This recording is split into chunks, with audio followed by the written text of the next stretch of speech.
la contrôle des messageries. Un projet à Bruxelles pourrait donner à l'Union européenne le pouvoir de scanner tous vos messages. WhatsApp, Signal, email, absolument tout. Les autorités disent que c'est pour protéger les enfants.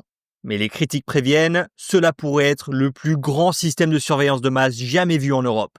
Mais alors, qui a raison ? Dans cette vidéo, nous allons voir ce qui est vraiment le chat control ou le contrôle des messageries et comment il est apparu. Nous examinerons les arguments pour et contre. Et pour finir, je vous donnerai mon avis. Est-ce que cette mesure devrait vraiment devenir une loi ? Alors, qu'est-ce que c'est que le contrôle des messageries exactement ? Son vrai nom est un peu moins accrocheur. Le règlement pour prévenir et combattre les abus sexuels sur enfants.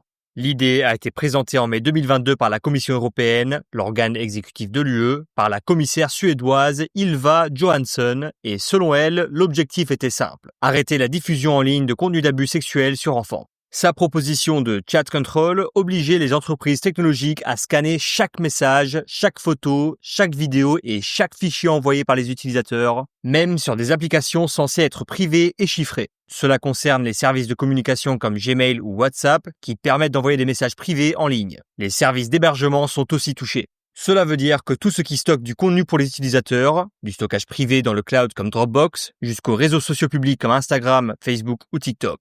Et même les petits forums non commerciaux, comme Discord ou des communautés de passionnés, seraient concernés. Si l'algorithme du système pense qu'un contenu est illégal, il le signalerait d'abord à un nouveau centre européen qui le transmettrait ensuite à la police du pays concerné pour l'enquête. Et c'est là que la controverse éclate. Car pour fonctionner, le chat control ne scannerait pas seulement les messages de personnes déjà soupçonnées de crime.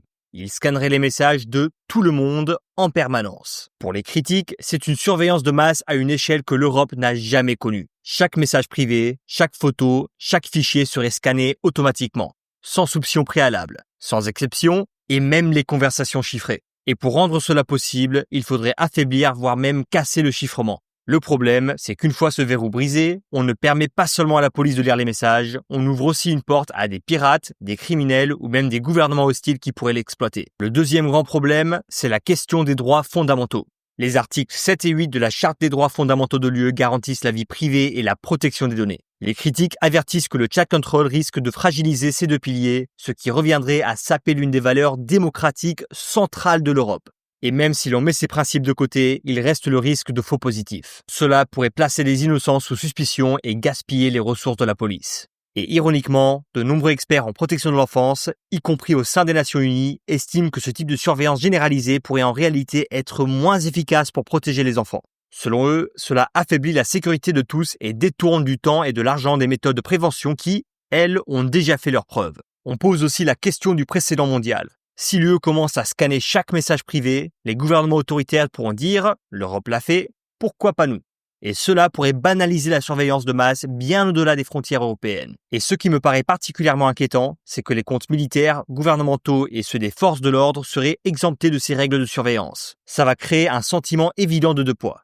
Deux mesures, une règle pour les citoyens et une autre pour ceux qui détiennent le pouvoir. Mais bien sûr, ce n'est qu'une partie de l'histoire. Les partisans du chat control affirment que c'est l'un des seuls moyens réellement efficaces pour attraper les criminels qui se cachent derrière le chiffrement. Sans ce type de scan, les enquêteurs ne peuvent tout simplement pas voir le contenu partagé et cela signifie que des abus peuvent rester invisibles pendant des années. Et pour les victimes, chaque jour compte. Il souligne aussi que les entreprises technologiques scannent déjà certains contenus illégaux, comme le terrorisme ou les violations de droits de l'auteur. Alors, appliquer la même logique au contenu d'abus sur enfants ne devrait pas être considéré comme anormal. Même si, en pratique, cela ne concerne aujourd'hui que les services non chiffrés comme Gmail ou Dropbox et pas les applications chiffrées comme WhatsApp ou Signal. Mais bon, pour l'instant, rien n'a encore été décidé. La Commission a présenté cette idée pour la première fois en mai 2022, mais ce n'était que la toute première étape. Pour qu'un texte devienne une loi européenne, deux autres grandes institutions doivent aussi donner leur accord. D'abord le Parlement européen, où les députés élus, du coup les eurodéputés, débattent et votent, et le Conseil de l'UE, qui réunit les ministres de tous les pays membres. En novembre 2023, les eurodéputés ont réagi avec force. Ils ont voté contre le principe d'un scan généralisé et ils ont proposé à la place une détection ciblée uniquement, avec de fortes protections pour les messages chiffrés. Puis ce fut le tour du Conseil. En juin 2024, les gouvernements nationaux n'étaient toujours pas d'accord. Certains pays soutenaient l'idée, mais d'autres, soucieux de protéger la vie privée, s'y opposaient. Faute de consensus, les discussions se sont bloquées. Et l'histoire aurait pu s'arrêter là.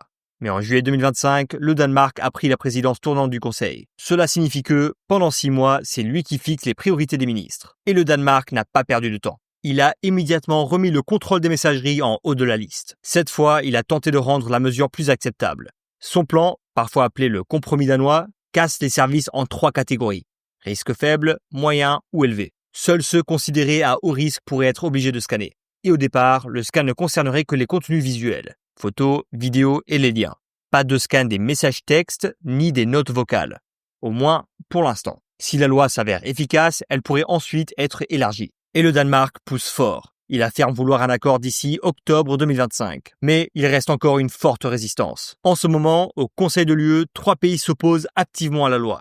15 la soutiennent clairement et 9 sont encore indécis. Au Conseil, pour qu'une loi soit adoptée, il faut ce qu'on appelle une majorité qualifiée. Cela veut dire 2 choses. Au moins 55% des pays de l'UE doivent voter oui, et ensemble, ils doivent représenter au moins 65% de la population totale de l'Union. C'est ce qui rend les 9 pays indécis décisifs. Ce sont eux qui peuvent faire basculer le résultat d'un côté comme de l'autre. Le 14 octobre, le débat reprendra, avec le Danemark en première ligne pour tenter de convaincre ceux qui hésitent encore. Et puis, il y a le dernier obstacle, le Parlement européen. Là, les règles sont plus simples. Une proposition n'a besoin que d'une majorité simple, plus de la moitié des eurodéputés votant pour. Et c'est là que vous pouvez faire la différence. Si vous êtes contre le contrôle des messageries, vous n'êtes pas obligé de rester passif. Vous pouvez agir. Contactez vos eurodéputés locaux et demandez-leur de voter non. Ce site est un excellent point de départ. Je vais la laisser dans la description de la vidéo. Et voilà ce que je pense. Je crois que c'est assez clair pour ceux qui suivent cette chaîne, nous sommes plutôt pro-UE. Et nous voyons l'Union comme une force positive pour l'Europe comme pour le monde. Mais, à mon avis, cette loi n'est pas une bonne chose. Ses inconvénients sont tout simplement trop importants. Et, pour moi, 2 problèmes dominent. La surveillance de masse et la fin du chiffrement. Alors oui, aujourd'hui, ce système pourrait n'être utilisé que pour scanner des images illégales. Mais une fois qu'il existe, qu'est-ce qui empêche d'aller plus loin? D'abord, les abus sur les enfants, ensuite le terrorisme, puis peut-être les discours de haine, d'extrémisme politique ou même des manifestations que le gouvernement n'apprécie pas.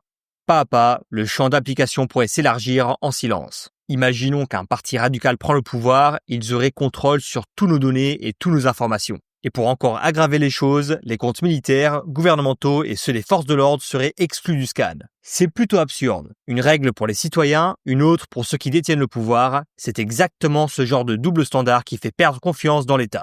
Et c'est aussi pourquoi les gens n'ont pas confiance dans l'UE. Ça va pousser l'idée d'une organisation supranationale qui n'est pas élue directement par le peuple et peut causer encore plus de désunité sur l'échelle européenne. Il faut vraiment mettre fin à ces absurdités. Merci beaucoup d'avoir regardé la vidéo. N'oubliez pas de laisser un like et de vous abonner pour plus de contenu. À la prochaine!